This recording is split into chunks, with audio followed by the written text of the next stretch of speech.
আপনারা দেখছেন MN Bangla news. জানাবো আজকের কিছু বাছাই করা গুরুত্বপূর্ণ খবর। প্রধান সংবাদগুলি জানার আগে দেখে নিন আজকের সংবাদ শিরোনাম। সন্তান সরকারি স্কুলে পড়লে তবেই মিলবে ৩,০০০ টাকা। অন্নপূর্ণা ভান্ডার নিয়ে আমজনতার ধন্দ কাটালেন শুভেন্দু।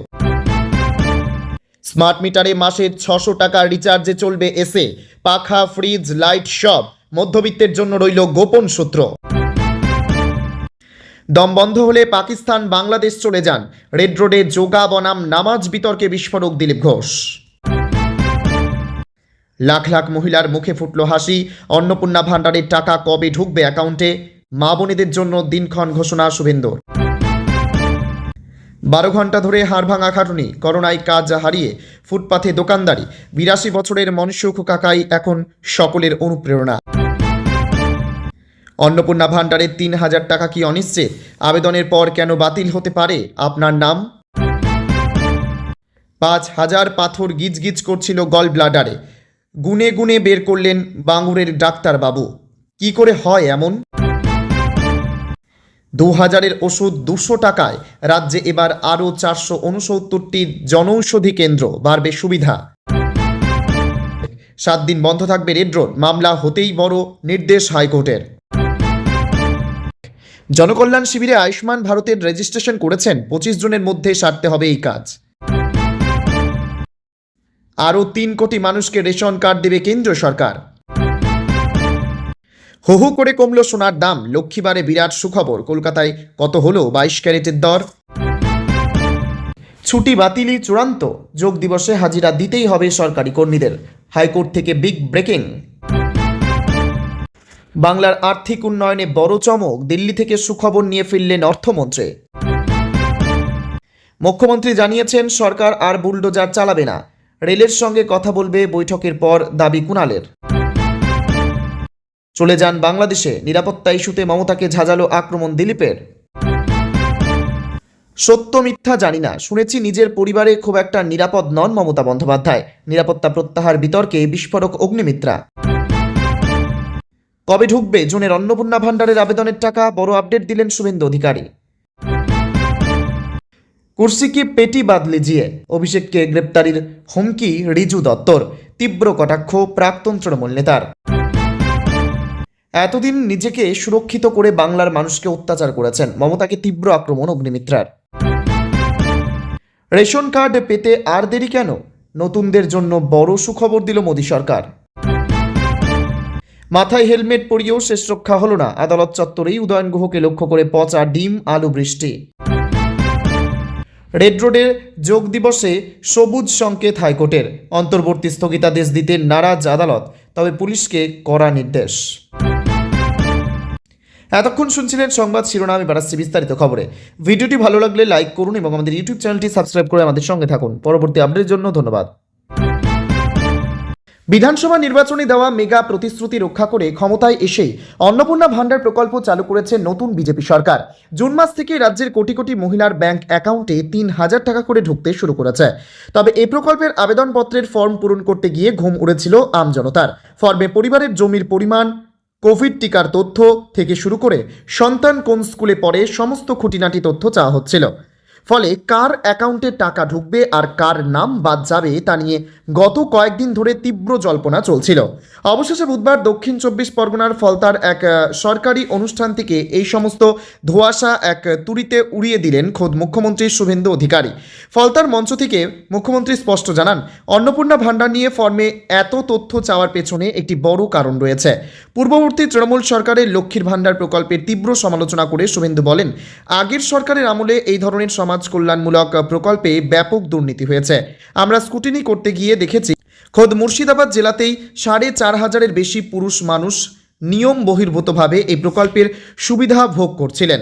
সেই কারণেই আমাদের সরকার এবার অত্যন্ত সতর্ক। আসল উপভোক্তাদের চিহ্নিত করতেই ফর্মে এই সমস্ত তথ্য নেওয়া হচ্ছে।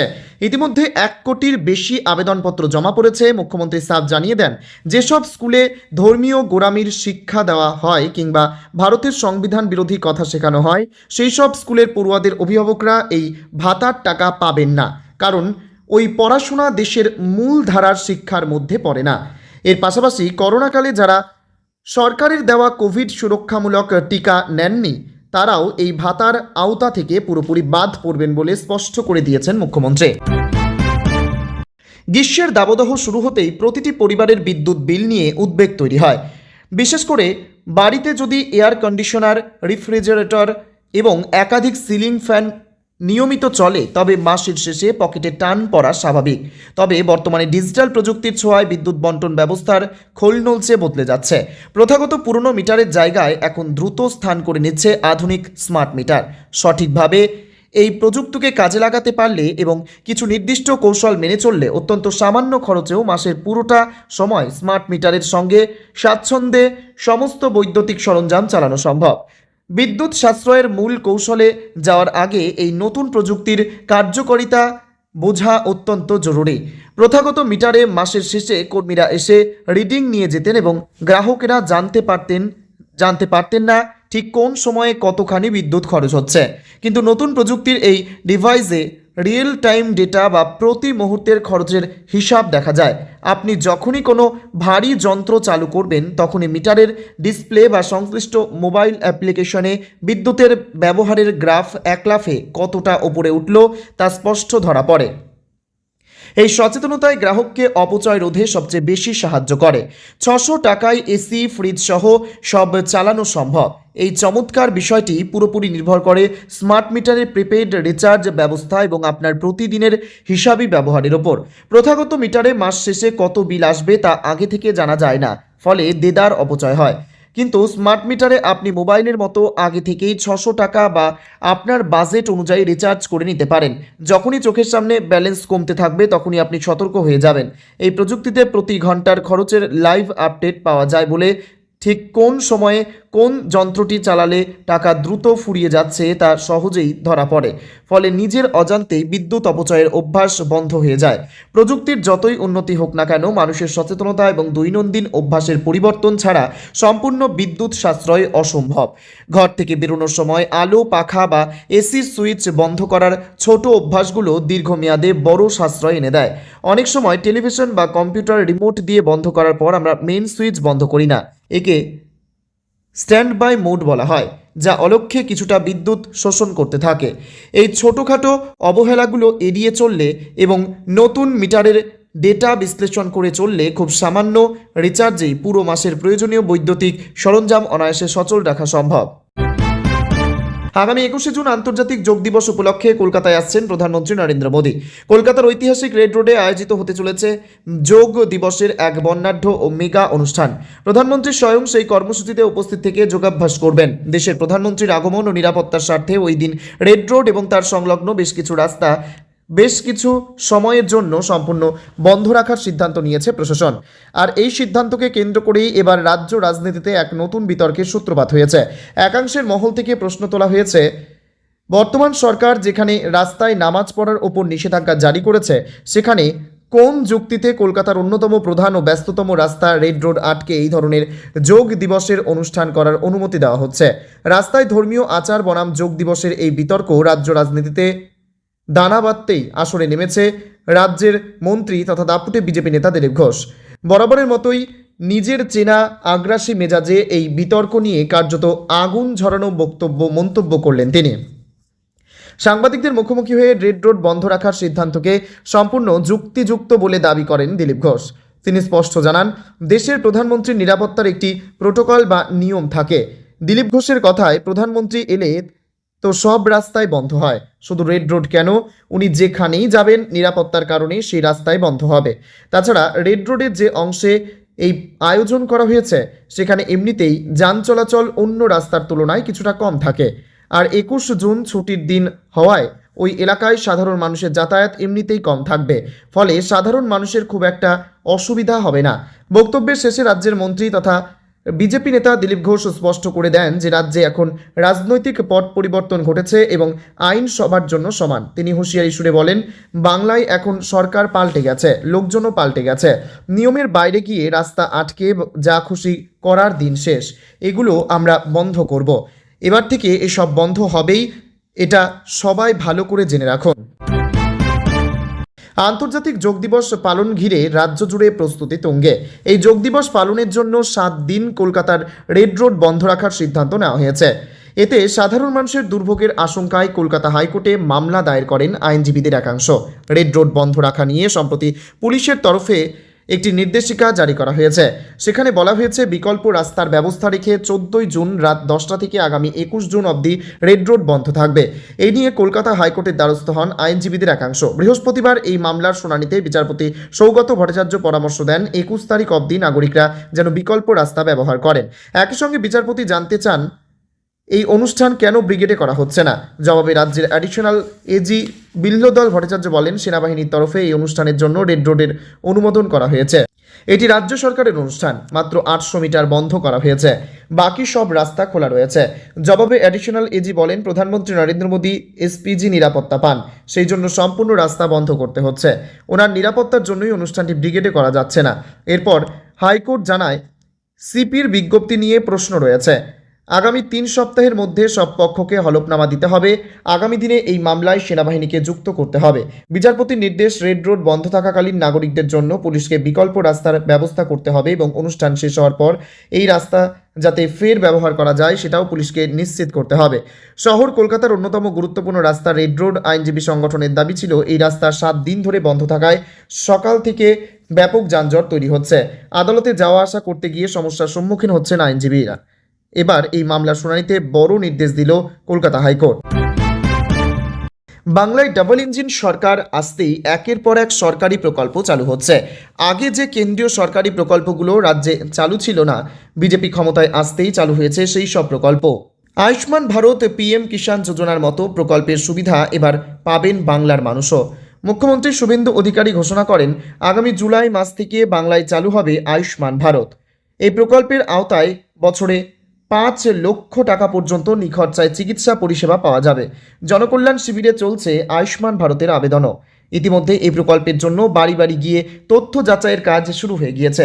আগামী 25 জুন পর্যন্ত চলবে তথ্য যাচাই। তথ্য যাচাইয়ের কাজের জন্য গ্রুপ বি অফিসার এবং ফিল্ড লেভেল কর্মীদের নিয়োগ করা হচ্ছে।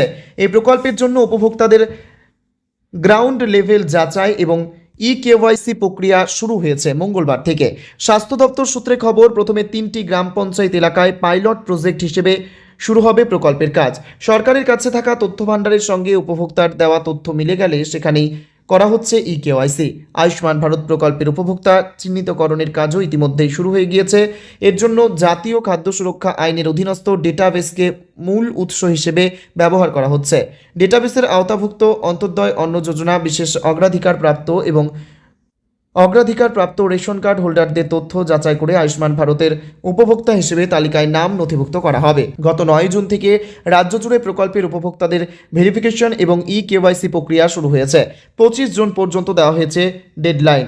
তার মধ্যেই এই কাজ সারতে নির্দেশ দেওয়া হয়েছে। সাধারণ মানুষের জন্য সুখবর, সরকার জাতীয় রেশন বিতরণ ব্যবস্থা স্বচ্ছতা বৃদ্ধির লক্ষ্যে কাজ করে যাচ্ছে। পাবলিক ডিস্ট্রিবিউশন সিস্টেম বা গণবন্টন ব্যবস্থা থেকে লক্ষ লক্ষ অযোগ্য সুবিধাভোগীকে বাদ দেওয়ার ফলে এখন প্রায় 3 কোটি নতুন যোগ্য ব্যক্তি রেশন কার্ড পাওয়ার যোগ্য হয়ে উঠেছেন। কেন্দ্রীয় খাদ্যমন্ত্রী প্রহ্লাদ যোশী ঘোষণা করেছেন যে প্রকৃত অভাবী মানুষের কাছে সরকারি সুবিধা পৌঁছে দেওয়ার লক্ষ্যে যোগ্য পরিবারগুলোকে অন্তর্ভুক্ত করার জন্য রাজ্যগুলিকে অনুমতি দেওয়া হয়েছে। গণবন্টন ব্যবস্থার দক্ষতা ও স্বচ্ছতা বাড়ানোর জন্য কেন্দ্রীয় পর্যায়ে প্রচেষ্টা অব্যাহত রয়েছে। রেশন কার্ড গ্রাহকদের বিষয়ে একটি গুরুত্বপূর্ণ সিদ্ধান্ত নেওয়া হয়েছে বলে জানিয়েছেন কেন্দ্রীয় খাদ্য ও উপভোক্তা বিষয়ক মন্ত্রী প্রহ্লাদ যোশী। ভুয়ো ও অযোগ্য সুবিধাভোগীদের তালিকা থেকে বাদ দেওয়ার পর সারা দেশে প্রায় 3 কোটি নতুন রেশন কার্ড ইস্যু করা হতে পারে বলে আশা করা হচ্ছে। যোশী জানান যে খাদ্য মন্ত্রক সারা দেশে 8,51,00,000 অযোগ্য সুবিধাভোগীকে চিহ্নিত করেছে, যার মধ্যে মৃত ব্যক্তি, করদাতা এবং 4 চাকার গাড়ির মালিকরা অন্তর্ভুক্ত রয়েছেন। তদন্ত ও প্রয়োজনীয় পদক্ষেপের জন্য এই তালিকা রাজ্যগুলোর সাথে ভাগ করে নেওয়া হয়েছিল। রাজ্যে কর্তৃপক্ষ তাদের নিজস্ব যাচাই বাছাই প্রক্রিয়ার মাধ্যমে ইতিমধ্যে রেশন কার্ডের তালিকা থেকে 2,21,00,000 অযোগ্য সুবিধাভোগীর নাম বাদ দিয়েছে। মন্ত্রী স্পষ্ট করেছেন যে কেন্দ্রীয় সরকার সরাসরি কোনো নাম বাদ দেয়নি। বর্তমানে 80 কোটি মানুষ বিনামূল্যে রেশন সুবিধা পাচ্ছেন।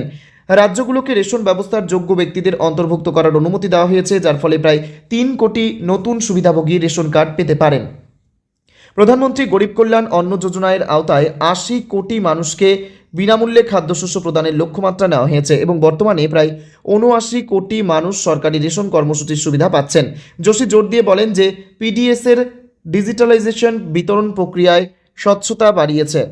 আধার এবং ইপিওএস মেশিনের মাধ্যমে 98.5% রেশন বিতরণ যাচাই করা হচ্ছে এবং স্মার্ট গুদাম ও আধুনিক ডিপোর মতো প্রযুক্তির ব্যবহারও বাড়ছে।